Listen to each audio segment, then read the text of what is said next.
Good morning, Wrestling Inc. Welcome back to the Wrestling Inc. Daily. It is me, your managing editor of WrestlingInc.com, Nick Hausman, and I am joined here, as I am now every Wednesday, by our very good friend, Brian Wohl. Brian, welcome back to the Wrestling Inc. Daily. Great to be here. What a day. We already got news breaking just a couple minutes ago. Yeah, we have huge news to get to, so we don't want to waste any time at the top here. Thank you all so much for tuning in. We are live over on YouTube. We are live on all the Wrestling Inc. social media platforms before we go up in audio form over on the RSS feed when we're done here. So if you're in a chat room, if you're near a chat room, you want to engage a chat room, go for it. We'll be pulling some comments here on the show as we go along. And if you are listening in audio form, later on, you're going to hear an interview over an hour long. New Wrestling Inc. correspondent Drew Rice. I got a chance to sit down with Tyson Kidd. Yeah, big breaking news. And Tyson Kidd all on the show here today.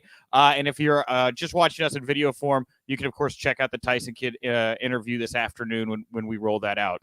And we'll get to the mailbag later. We'll talk about who you guys think is going to win the AEW Casino Battle Royal at Double or Nothing. All right, let's get to it here. Brian, but like 5 minutes before we go to be live on the air here, you break the news to me. Why don't you break the news to everybody else too? What's going on here right now? So AEW Dynamite is leaving TNT in January of 2022 and moving to TBS, the Superstation.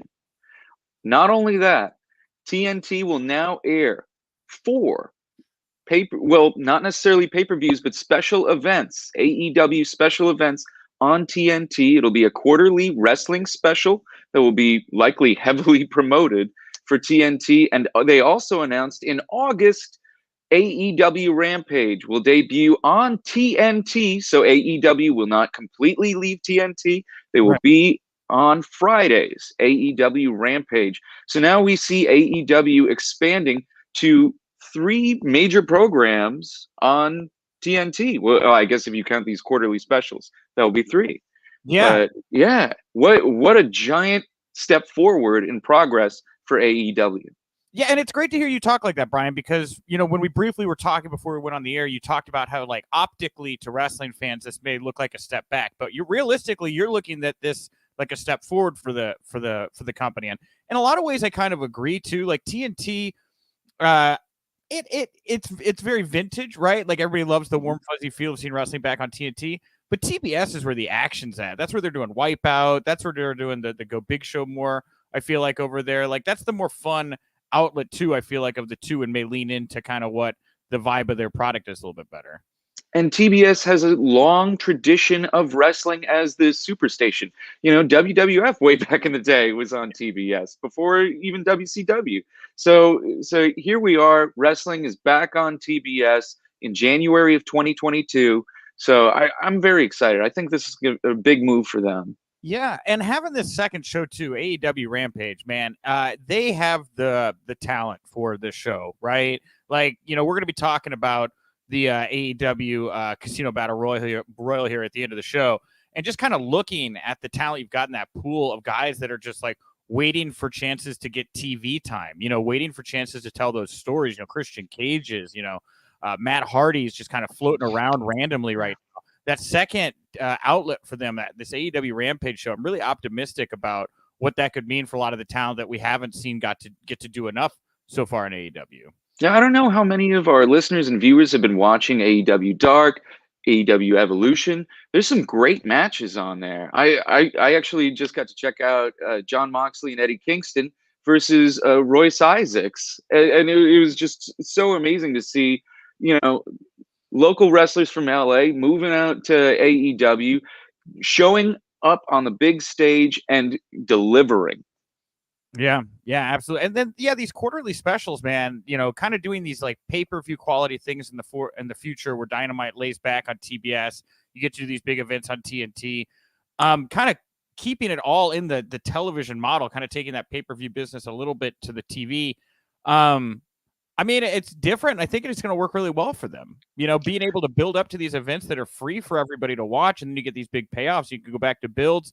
I don't know how that interferes with like the pay-per-view model, if there'll be 4 pay-per-views kind of shuffled in between them, you know, kind of deal, which would be like 8 pay-per-views a year. I mean, it's just a change in kind of what they've been doing is all I'm saying. Yeah, and I think it's a cool idea because we have AEW giving their pay-per-view model, and then we're also dipping back into the past of WCW's old Clash of the Champions model, where you have this awesome big show that's on free television that can promote these upcoming pay-per-views. I think that's huge for them. And also Go Big Show, the new show with Cody Rhodes and Snoop Dogg, that's going to be on TBS as well. That's what I'm saying is the synergy seems to be over on TBS. Like TNT doesn't really have the same vibe to me right now that the TBS does with the playfulness, and it puts him right alongside John Cena, who hosts Wipeout over there. On exactly. That. Ooh, WWE free agent John Cena. I don't know if he's a free agent or not. Well, okay. It's not like they're going to walk down to the Thunder in Paradise set and get John Cena to pop on over to AEW. I don't know that that's how that works. I don't know, man. It happened once. I love getting John Cena bringing back Thunder in Paradise for whatever it's worth. That was a great show. Man, I really like that show. Hulk Hogan's co-star was Jack Lemmon's son. Yeah. So, wait, real quick. Jesse Collins, contributor over on the site, great comment here. Tony Khan also said his contract specifically states his show is on TNT and Warner would have to make it worth his while to switch to TBS. So presumably he got more money to move to TBS. Yeah. And he didn't have to do a movie tie-in either. No, he didn't have to do it. But yeah, Jesse Collins, again, also saying in the new show, the Rampage show, is going to be 10 p.m. Eastern on Fridays. That's not like an ideal slot, Brian. Like Fridays are already rough, at 7. I mean, does this mean that they can go like edgier and harder on a Friday? I think possibly that, and also Fridays are a great way to target kids. You can get kids at home. I mean, think about when you and I were kids. ABC's Friday night block of programming that Full House and Family Matters, all those things. This is 10. This is going to be 2 hours after when that would usually start. This is later at night, like, 9 p.m. Central, 10 p.m. Eastern. That's, again, like for SmackDown, sure, that works. And maybe, actually, now that I think about it, yeah, you would go right out of SmackDown into Rampage. It would be like a whole long Friday night block if everything about this is correct and, stays true. And Rampage is a little bit of an edgier word than Dynamite or Evolution, so and even edgier than Dark. So maybe Rampage will be a darker product. So again, we found out about this literally minutes before we record here today. I'm pretty sure we got all the facts right. I mean, we read the presser and everything, but if there's things that you're finding out about what's going on right now, or if there was something that we just didn't get quite right here as we quickly tried to interpret this story, please jump into the comment section. Let us know what's going on. We'll continue to pull comments here onto the show and engage you guys as we go along. All right. We will get back to AEW here in the mailbag as we'll talk about Double or Nothing, the Casino Battle Royal. Let's talk about NXT for a moment here. Man, what a big night it was for Bronson Reed. He defeated Johnny Gargano in a steel cage match to win the NXT North American Championship. New NXT North American Champion Bronson Reed gave a speech to fans inside the Capitol Wrestling Center at the Performance Center after NXT went off the air. He brought his wife, Paige, into the ring, addressed the crowd, everyone who works there and for working for the brand. And then the whole crowd chanted, "Thank you, Paige." This video is up over on social media. It's very powerful. I didn't think they were going to do this, Brian. I was very caught off guard by this, and it felt fun and big and cool. I thought it was a great end to the show. Just the best surprise. And with the pyro at the end, it was such a great image. And Bronson Reed, if you don't follow him on Twitter, you can see just such a great guy, beloved by everybody in the wrestling business. It seems like everybody has something good to say about this person. And man, the match was awesome. The match was just so awesome. Yeah, and I love the lead into it with Swerve Scott kind of laying down the challenge as a potential future opponent for Bronson Reed. I want to see that match. Oh, dude, yeah. I mean, the Hit Row is great, man. They just feel special. And I'm looking at them and I'm like, man, 10 years from now, I feel like there's going to be people that are like, dude, do you know how much Hit Row did to like open the doors for other kinds of acts and characters in WWE and NXT? I mean, they're just very, very different than what we get to see down there, They feel real. They feel fresh. and they feel young, which is something that I cannot say about WWE product that often. Yeah, totally. And back to Reed and Gargano, man. Like Reed was allowing himself to take some big, crazy moves from Gargano. I mean, that Poison Rana. I mean, the sunset power bomb off the cage. I mean, these guys were going out there and doing some really nuts stuff. I thought Reed was going to do the splash off the cage. I was like, they're just going for it. I don't know. Anyway. And he's over 300 pounds, right? This is a big dude. Yeah. It's hard to get that through your mind to imagine 300 pounds moving. I'm like 140, 150 soaking wet. To move twice of me would be impossible. Yeah, no, it was really great, man. And, with Johnny Gargano is really kind of bulletproof, in NXT. And I don't know without that. I mean, he's got the way and everything going on down there. Maybe kind of back to some Loomis stuff. They were tying some Loomis stuff back in there. Maybe him and Austin Theory tag picture could be something. I mean, we have Tommaso Ciampa and Thatcher, so maybe we could see something there. Dude, I loved the Thatcher Ciampa Legato match last night. That was awesome. What a great combination, clashing of styles that was in that tag match last night. I think we've been seeing NXT kind of rebuilding over the last year and building up their tag division, building up their stars, and now we're starting to see some major fruits. Yeah. Well, it was a great night for NXT. Bronson Reed, real fun. Next week's show, ton of huge stuff announced. Of course, they did this big hype package for Cross Balor 2. $1 Million Man is going to come confront Cameron Grimes, which I think is the biggest hook for me, Brian, going into next week is definitely the DiBiase Grimes face-off. I'm loving Cameron Grimes developing. He's obviously very talented in the ring, but now we're starting to see his character evolve, since he's become this to the moon big money character. And I'm loving it. I'm loving it. It's something that we needed on the program, and it's a tremendous contrast from what we're seeing in the main event picture with Finn Balor and Karrion Kross, who are so much more serious. Moving away from NXT, where there is such fun hype and build and good things, the fallout from the decision to have a WrestleMania Backlash Zombies Lumberjack match continued. There are several stories today about the Zombies, so I'm just putting them all into one block, Brian. Fair. Now, with that said, before we get into any of this, the fact that everybody's talking about it, does that make it somehow good? That's something I struggle with, right? If it's something people are getting a lot of attention for, is it necessarily bad? Is where I'll start. What do you think? I think it's good for Army of the Dead, but bad for WWE. Because WWE wants everybody walking away talking about Cesaro and Roman Reigns. Sure. And we did not do that. We're talking about zombies. And I feel like we're seeing, kind of like what happened with Super Brawl 1, where you get Ric Flair and Tatsumi Fujinami, but everybody instead is talking about how weird Oz was. Yeah. And great example.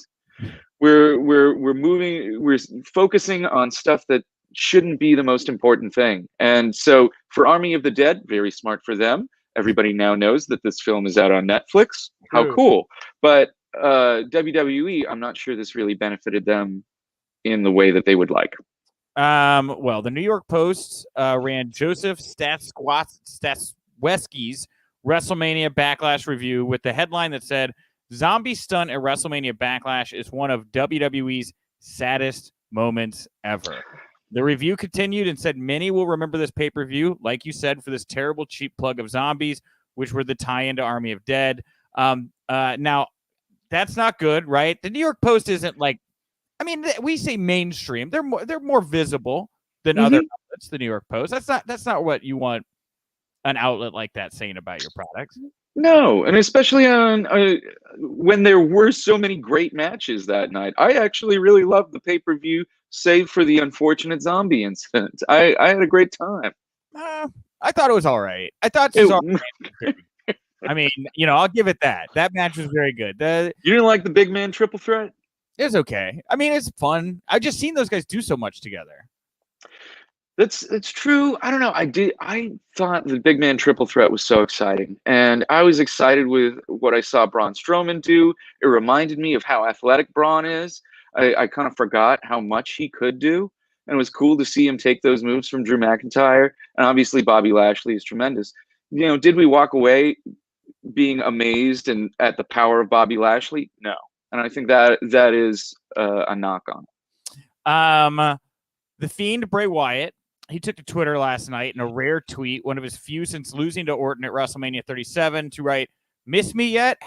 #zombies." So even Bray kind of ragging on them. And I'll just kind of cut in. I'll say that, the look of these zombies, right?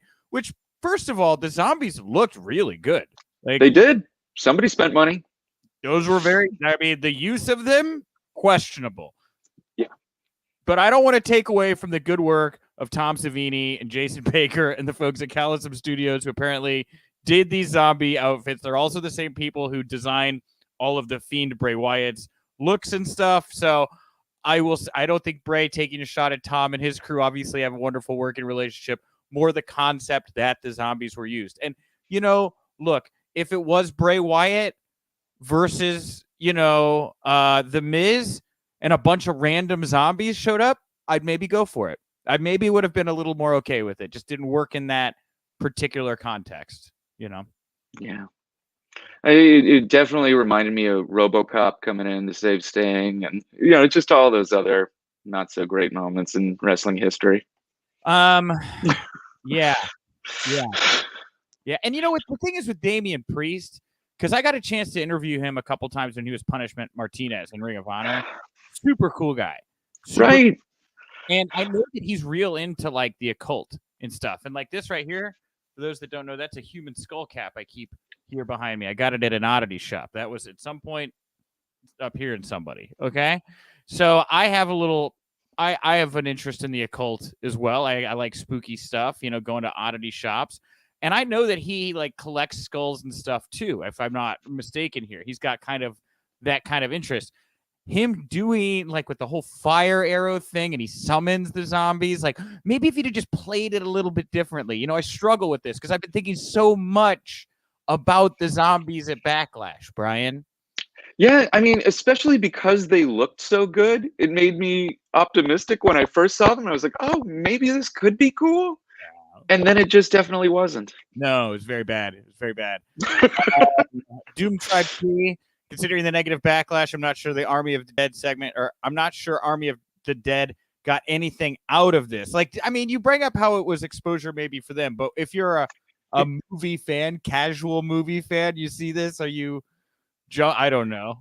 Here's how it goes. In marketing, you need to make a purchase decision, you need to hear something about 3 or 4 times before it really registers. So for Army of the Dead to be repeated so much to you guys, it's in your head. They won. You're saying that they want to get in your brains? Yeah, because they want to get in your brains. Jesse back here. Problem with zombies was talent announcers took them really seriously when they should have just been comedy. Still beats the Fiend. I disagree. Oh, Jesse, you're so rough. Dina Garofalo. The zombie makeup was great, as I had no clue that the zombies were from NXT and 205 Live, and I watched those shows regularly. And then, Sergio here saying reports are Scotty 2 Hottie was one of the zombies. Yes, Scotty was, as well as Jake Atlas, and then there was like 15 other Performance Center recruits that all played the zombies. So I saw the close-up photo of Scotty 2 Hottie in the makeup, and man, he was unrecognizable. It looked awesome. I bet like if you're a big zombie, I'm a big zombie fan. Like Tom Savini's gonna come in, you get to be made over as a zombie, you get to take all the cool pictures. Not bad. Yeah. I mean, if I was working for them, I would have said yes and put me in the makeup. Of course. 100%. Nobody's putting the heat on Scotty 2 Hottie for this. Yeah, right. Just the layers of the onion, right? So, all right. Let's, anyway, we got one more from Samantha QT.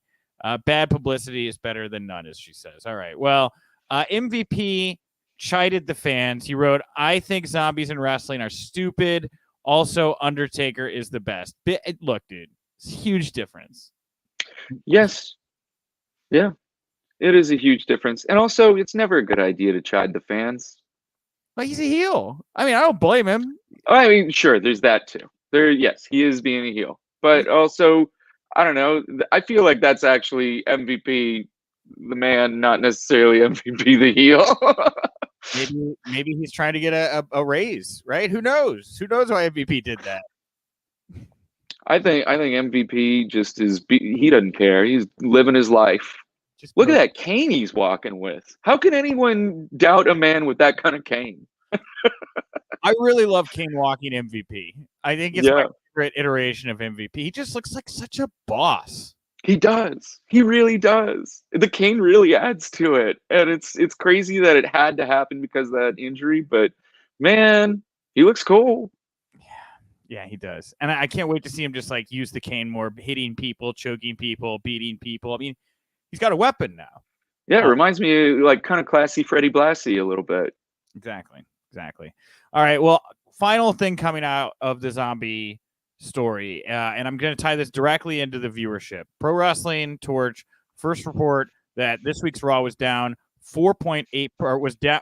I'm sorry, this week's Raw drew a 0.48 rating in the key 18 to 49 demo, down 9.5 from last week's 0.53. This week's Raw viewership was essentially even from last week's show. The 18 to 49 key demo rating, though, was down 9.5. This past week's Monday drew the worst key demo rating for Raw since December 14th, while their viewership was up 3.8 from the same week in 2020.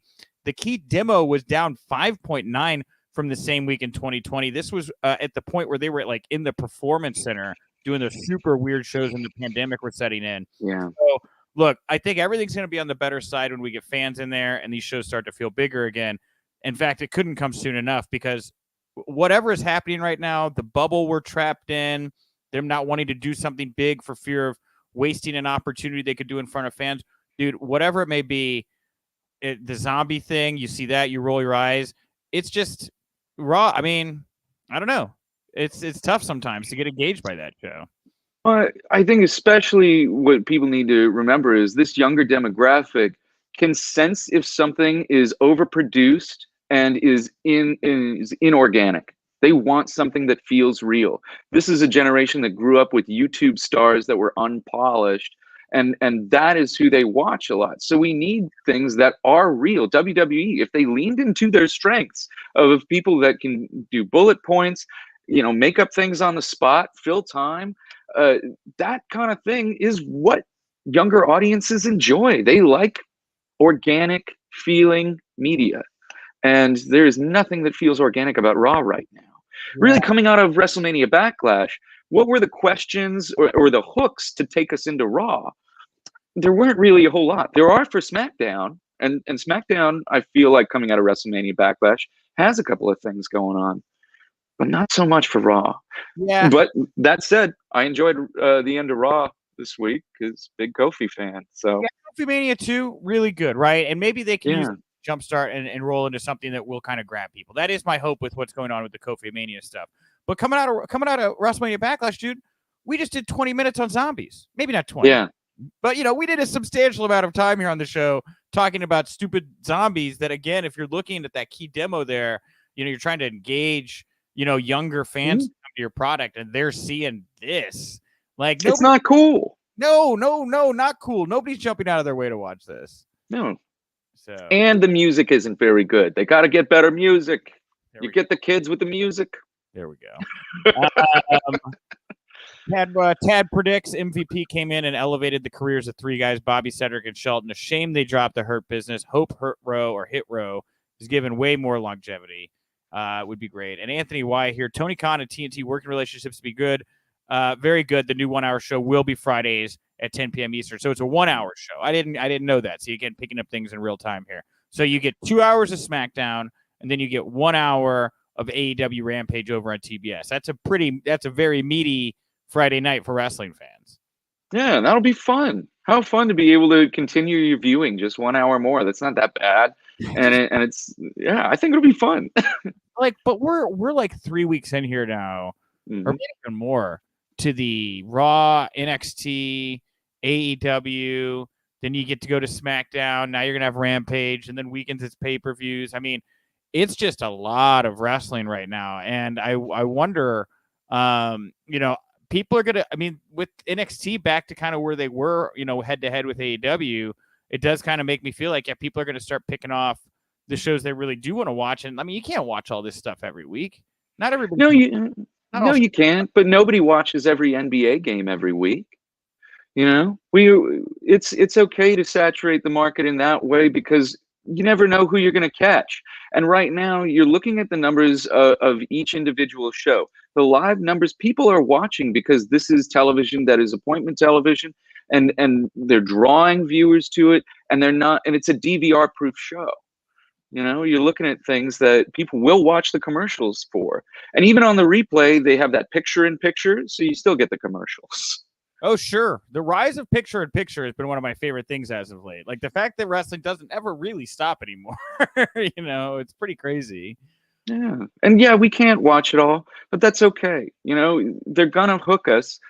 They will hook us. It's going to happen. All right, well, let's get to a Ricochet story here. So he went viral on Twitter yesterday after deleting a tweet he made during an exchange with a fan on Monday night. The exchange began after the Raw superstar responded to an official WWE tweet and asked fans to name the best high flyer in the company right now. He wrote, "There's literally no one who can do what I do and how I do it, but I'll let y'all discuss." And he used the sunglass face emoji, which means that he's cool, right? I mean, it's Ricochet, yeah. All right. Anyway, emoji. The fan at ADTR 1996-1 responded to Ricochet and wrote, because there's more than one style of high flying, sir. And then Ricochet wrote back, "None are as good as mine." Man shrugging emoji. Loves those emojis at the end of the comment. The fan then name dropped WWE NXT superstar Io Shirai, writing touche, and that aspect I can agree, but Io Shirai is also a phenomenal high flyer as well. She's the best at what she's done. Then a woman shrugging emoji. Real tit for tat with the emojis here between these two. Then in a now deleted tweet, Ricochet wrote back, said he can do everything Shirai can, probably better, but she... Salud. Sorry, I had to sneeze. That was live. It's live, everybody. You did, thank God. In a now deleted tweet, Ricochet wrote back, said he can do everything Shirai can, probably better, but she can't do what he's capable of, maybe not even half of it. That tweet was soon deleted due to the backlash from fans. So Ricochet went and said he was better than Io Shirai. It just pissed everybody off. Why would you do that? I don't know, man. I don't know what he's doing. I feel like he started out to be this cocky character, kind of like Becky Lynch with his first tweet, and then he backed off, and now people don't know how to process it. It's weird that you have to keep your gimmick up on Twitter like that, but I don't know. There's so many ways to engage the fans, and if you are going to take that step, I don't know, you got to kind of hold strong and not let them pull you down into the muck. What gimmick is he holding up on Twitter? On Monday Night Raw, he was the lovable, lovable tramp who's out there making fun of Sheamus and asking to get pints. But then he's out here saying he's like that Io Shirai can't do half of what he does. I mean, you're right. Now on TV, he's that way, but on Instagram and Twitter, it's Ricochet drip. And he's always Mr. Confident. And so there's a contrast in images, and I don't know how to interpret this person on television, which is sad because this is the dude who, kind of revolutionized the business about 5 years ago with Will Ospreay. And here we are talking about a tweet. I am 100% with you. I think about that all the time when I watch Ricochet. I'm like, this guy was redefining the business just like 5 years ago, doing crazy stuff. And now he's just a dude, just like on Raw. Who is this person is a question I ask myself a lot when I watch Ricochet as well. I don't know, man. When my wife and I started dating, she got into Ricochet, super into him. But because of the way he's been booked, now she couldn't perk up when he comes out. Doesn't matter. I just see it happen. Oh. Yeah. Stories with Briscoe and Bradshaw. They caught up with Fit Finlay, who had some comments about his son David's pro wrestling future. He said, I don't know how New Japan is going to handle this new outbreak, or I don't know, no one does, but he's a little bit confused at the moment as to what to do next. Is he going to stay in Japan? Does he want to try here like WWE or whatever? But him and I, we're going to sit down when he does eventually come home and try to figure it out. But he needs just a little bit of wisdom put in his head. Not that I have any. So, it is like Japan is dealing with, I think, their fourth wave right now. Like it's picking back up over there. It's very different than what we're getting over here in the States. Interesting to hear how New Japan talent could be maybe thinking now because of that situation. Maybe North American companies are in a better bargaining position. I guess they would be. It's not even something I thought about before I read this article or this bit. I feel like this is all temporary. Japan was able to, have a great Wrestle Kingdom January 1st of this year. So like we're looking at a company that has been able to pull together multiple times out of all sorts of obstacles. So I have no reason to believe that New Japan won't be able to overcome this. But I also feel like, yes, this is a time where American companies could try to take advantage of an inconvenient situation. Yeah, and that sounds like something Vince would do. Yeah.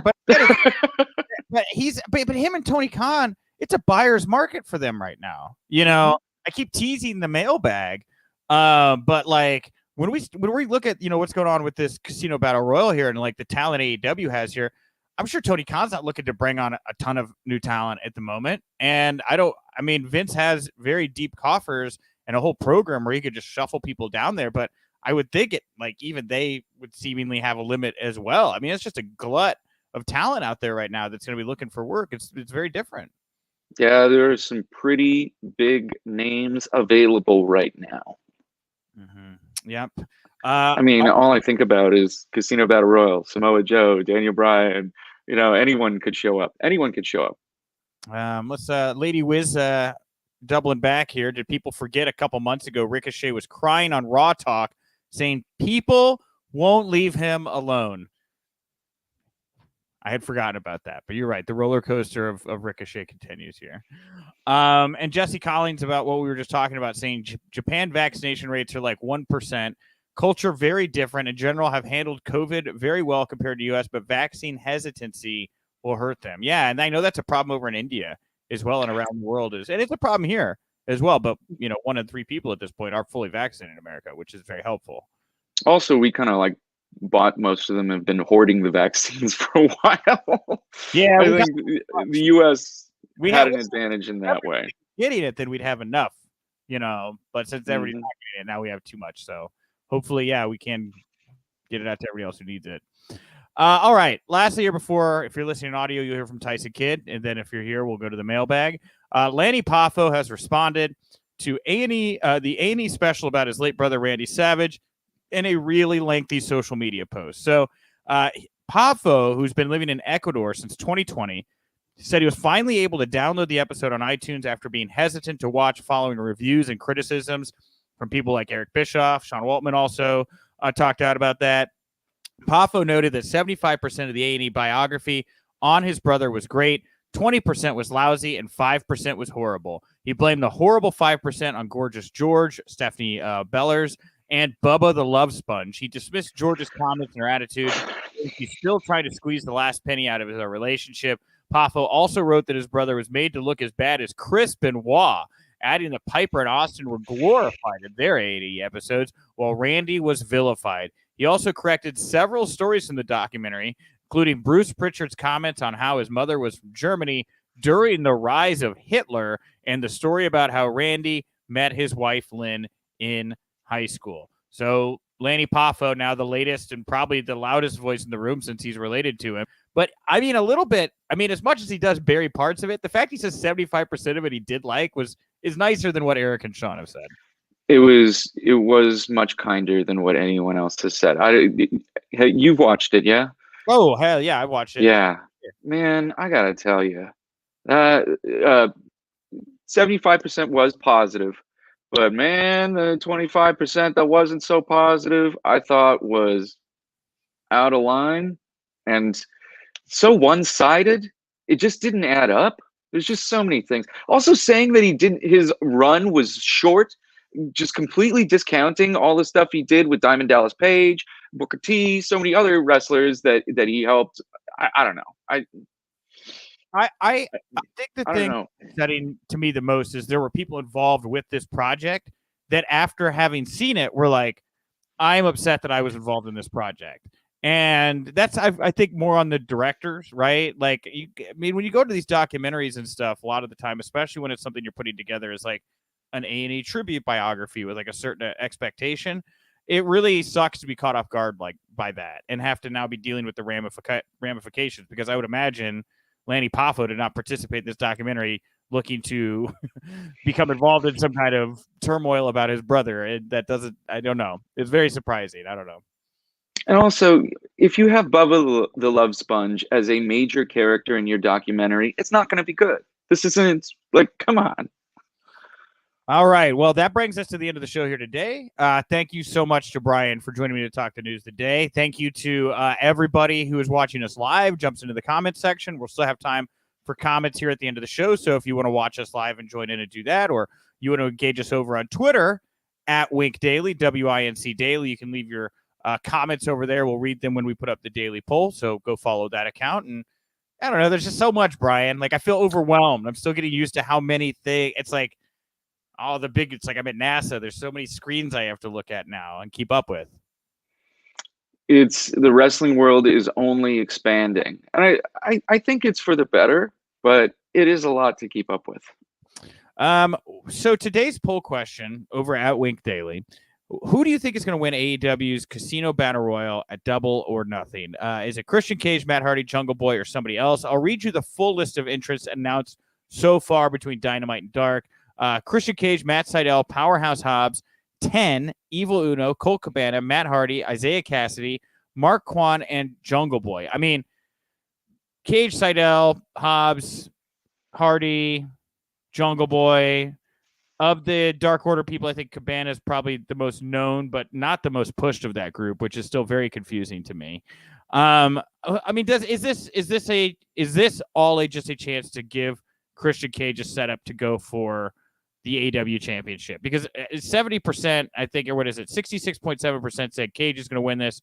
20% Jungle Boy, 9.5% other write-in, and only 4% gave Matt Hardy a chance of winning this thing, which actually kind of surprised me. What do you think?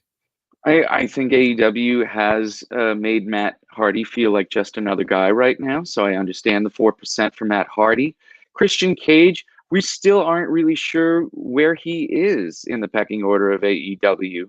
It's still also new. We've only really seen him wrestle a couple times, and I don't know what we have with him. I feel like Christian Cage will come just so close, but then fall just slightly short. Kenny Omega, I expect to retain the AEW championship. So I feel like with a heel champ, you got to go with babyface winner. Mm-hmm. So Jungle Boy seems like the most logical choice right now. He also has that licensed music Tony Khan spent on Tarzan Boy for Jungle Boy. So I feel like you got to go where the money is. And it looks like Jungle Boy is where the money is.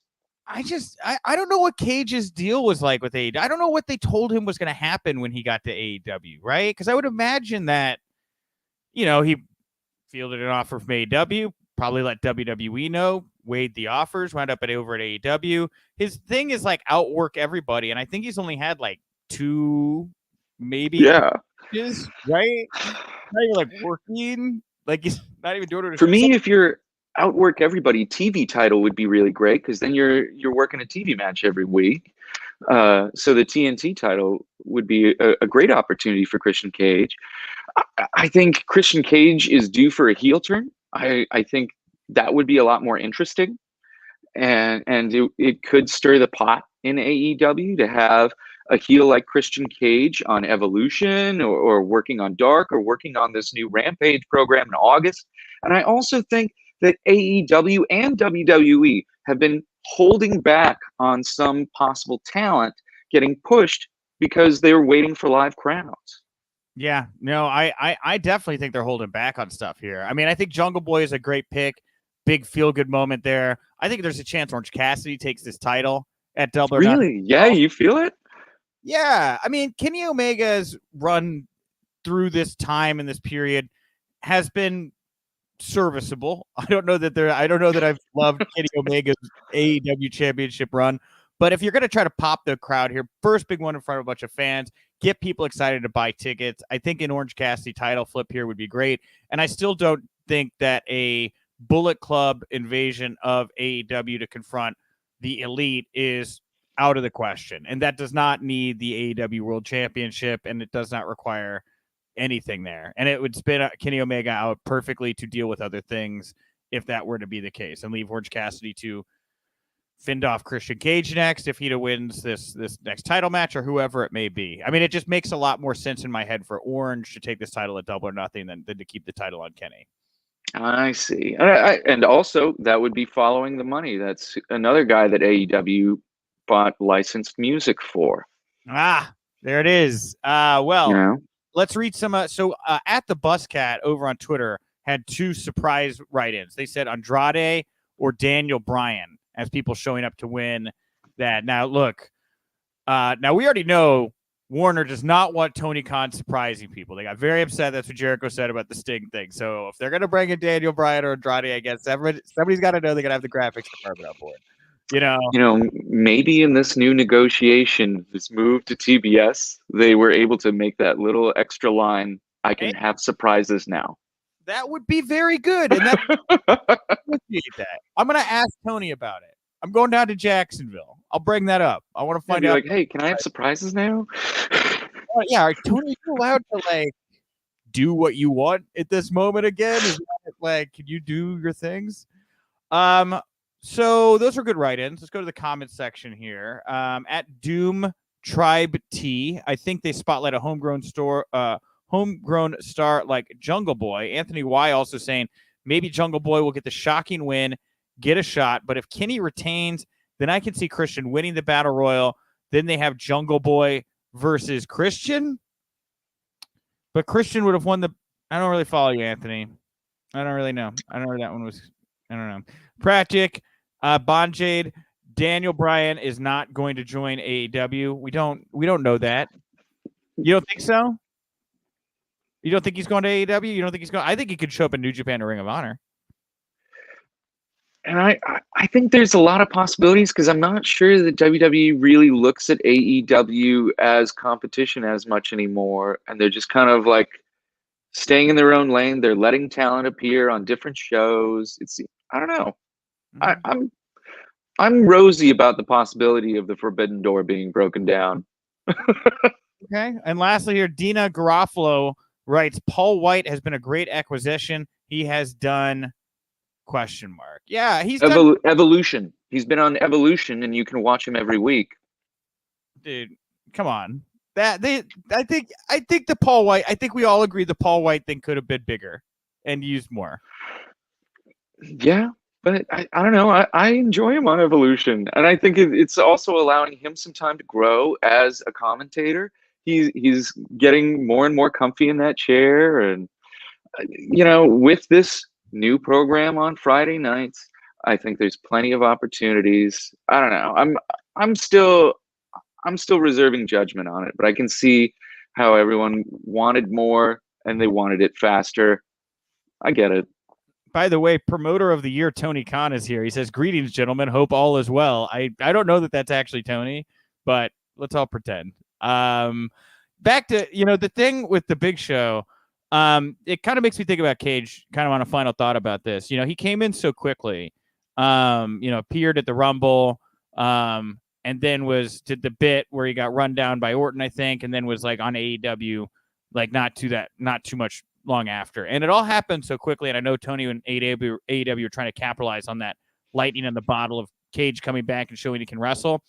But there's no way they had any time to really flesh out what they wanted to do with this guy, right? It's largely had to have been on the fly. This was a last-minute acquisition. It all happened very quickly. He's a big name. The Casino Battle Royal would hypothetically be a great way to reestablish him and actually We're going to start here, and we're going to start to plan out what the next 6 months look for you based off of this moment in time, and actually give him something that he can sink his teeth into. I think you're onto something with the Christian Cage heel turn thing, because if you've got Orange Cassidy up top, and he's the most likable guy in the entire company, and you have a embittered, angry, jealous Christian Cage off the chain, not what you expect from this guy, going after a guy like Orange Cassidy, I am there for that, Brian. That is a fun story to tell, and I am on the hook for that. It'd be a hell of a match. I'd really be into it. And don't forget, viewers, we still have this match of Brian Cage versus Adam Page for a potential title shot down the line. So we have one of those guys that will be in the mix as well. Sure, absolutely. All right, well, that's going to bring us to the end of the show here today. I'll be back tomorrow. I'll be joined by Paul Pratt, a.k.a. Polio Del Mar. Also on the show tomorrow, if you're in audio form, you're going to be able to hear the full audio from Progress's press conference tomorrow. They have an upcoming show that's going to be on Peacock, kind of in simpatico with WWE. I'm very interested to hear more about that relationship and more about what's going on with that card. So you're going to get to hear what happened at that press conference tomorrow. And I think this is going to be live streaming on Peacock. It'll be we'll do the daily, and then this starts at 1:00 Central. So I think you can watch it, and I think I might be on it. I don't really know what's happening. I think I might ask. I definitely get the impression I get to ask questions. I don't know if I'll be videoing in, if I'll be writing them in. I don't know what's happening, but we will all find out together tomorrow. Very exciting, Brian. Very exciting. I hope I get to see you on Peacock. That'll be so much fun. Also, if you like the Wrestling Inc. Daily, go support WrestlingInc.com. We're on all the social media platforms. Monday through Friday, noon Eastern here on the YouTube channel, all those platforms. Monday, Tuesday, Wednesday, Fridays, weekends after pay-per-views. We also go live with the Wrestling Inc. podcast. You go ahead and subscribe to both of those on whatever podcast platform you like. This was a great show for us today, Brian. We did a lot of views. We have 11 thumbs ups, which I think is good. If you want to give us more thumbs up or them faces with the hearts coming out of their eyes, do that. I support that. And that's all I got. Brian, what do you want to plug, promote, put over here to wrap up the show today? Oh, I got a new episode of my podcast, My Favorite Friendship, coming out tomorrow about Abby Jacobson and Alana Glazer. My co-host, Mark Musinski, who is writing the new Dexter revival for Showtime, gets into a lot of how television shows are made and what it's like in the writer's room. So if you're interested in TV, come on over to My Favorite Friendship, and we'll be talking TV tomorrow. Is that what Mark is doing? Mark is writing the Dexter. He's writing the new Dexter? Yeah. We've had to sit on it for a while, but yeah, Mark's on Dexter, and it's going to be so good. I'm very excited for everybody to see it. I'm excited to see it. It's going to be very cool this fall. Mark, I always remember just being kind of intimidated by because he's so smart. There's something in his eyes where I feel like I'm not smart enough to talk to you. I feel intimidated by you. So that doesn't surprise me, man. Good for him. What a great guy. Yeah. And for them to be like, hey, man, people didn't like how this ended last time. Can you pick this up and fix it? I know there's other people on the team, and he doesn't want me to say that Mark is the one fixing it, but Mark, he's got it, man. Here's the thing. All of this victim is zombies, okay? And he finds himself in the performance center. He's got to fight these zombies. Got to fight off his demons that have come to take him over.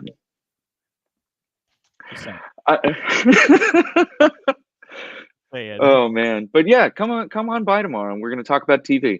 This was worth the thumbs up alone, everybody. All right, a lot of great I didn't get to. There's a lot of stuff we didn't get to. New people tuning in today. Come back tomorrow. Enjoy the show. Then I'm Nick_Hausman over on Twitter. I also have a new episode of the podcast I do with Sean X-Pac Waltman dropping tomorrow. We have Jeff Jarrett on for a conversation that we only went 25-30 because that's the time we had because Jeff is very, very busy. And Sean leaves that conversation I really had more stuff I wanted to say. And I'm like, okay, we'll get Jeff back. And so Jeff's on, Dave Meltzer's on. He talks about Sean's time in Japan. So it's a really packed show we have tomorrow. So subscribe to Pro Wrestling for Life. You can hear me and Sean tomorrow as well. Thank you so much, everybody, for tuning in. I will talk to you tomorrow. And remember, if you winked, You didn't miss it. Goodbye.